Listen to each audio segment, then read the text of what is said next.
I'm the ghost of your past, Dave, and you have made a great impact on American history, and your death is about to rock a nation. This is the end, Dave. Let's reflect on your life.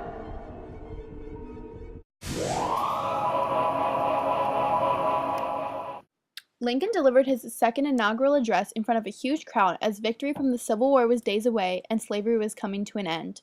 This image is actually a mix of two real pictures from his inaugural address, in which John Wilkes Booth, Abraham Lincoln's assassin, was in the crowd listening to Lincoln speak of his approach to the upcoming Reconstruction that John Wilkes Booth brought to a crashing halt. Fellow countrymen, at this second appearing to take the oath of the presidential office, there is less occasion for an extended address than there was at the first. Then a statement somewhat in detail. Abe, you fought hard in the Civil War to not only end slavery but restore the Union. Your triumph was a major step in your long-term goal of rebuilding Southern states to be known as Reconstruction.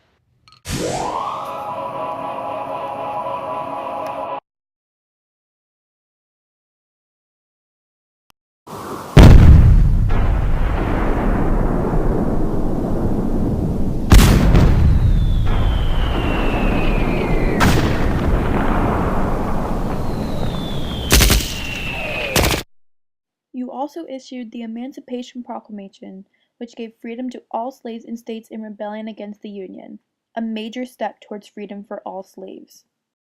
It's your ghost here, Abe. Do you remember the Gettysburg Address? After a bloody battle at Gettysburg and many deaths, morale was low. In this short speech at the dedication of the cemetery, you spoke of the principles of human equality from the Declaration of Independence and redefined the Civil War as a new birth of freedom for all. In this picture, you can see the procession to the cemetery after your speech.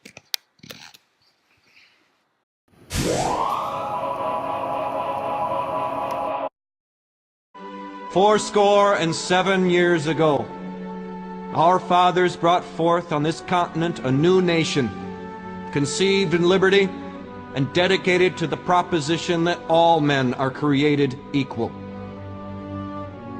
Now we are engaged in a great civil war, testing whether that nation, or any nation so conceived and so dedicated, can long endure. We are met on a great battlefield of that war. Good news, Abe. John Wilkes Booth was found hiding in a barn and after a shootout is now dead.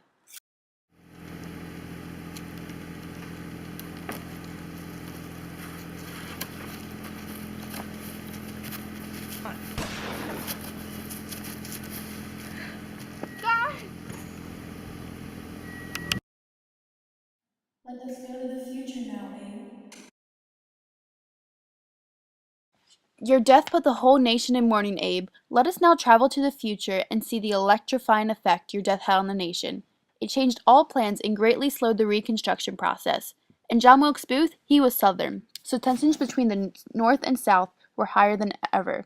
Yet the South was still greatly affected by your death, not only economically. They felt you were the most kind of the men in the power from the North, and felt you could hold in check the tensions in the nation you fought to unite.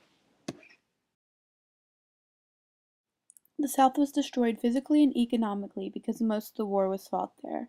Lincoln began Reconstruction before the war even ended, motivated to end the bitterness brought on by war, create a Republican Party in the South, and simply rebuild the ravished South. Lincoln offered amnesty to Southerners who pledged an oath of loyalty to the United States, and when 10% of a state would sign the oath, they would be readmitted to the Union. This plan had great resistance from radical Republicans He wanted the state to only be readmitted to the Union if majority of the electorate signed an oath of loyalty in Congress, leading to a stalemate. By the time negotiations were beginning, Lincoln was assassinated. So in short, the goals of Reconstruction were to rebuild South's infrastructure, readmission of Confederate states, and secure rights of former slaves. Lincoln took the more lenient approach to Reconstruction and was more liked in the South, with Lincoln even stating, "With malice toward none, with charity for all."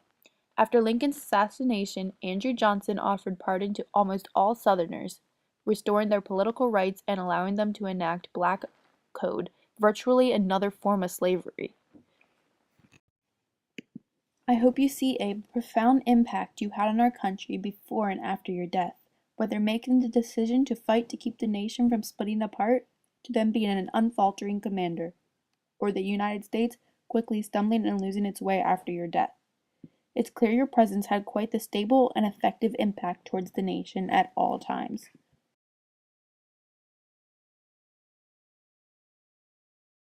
America will never be destroyed from the outside. If we falter and lose our freedoms, it will be because we destroyed ourselves.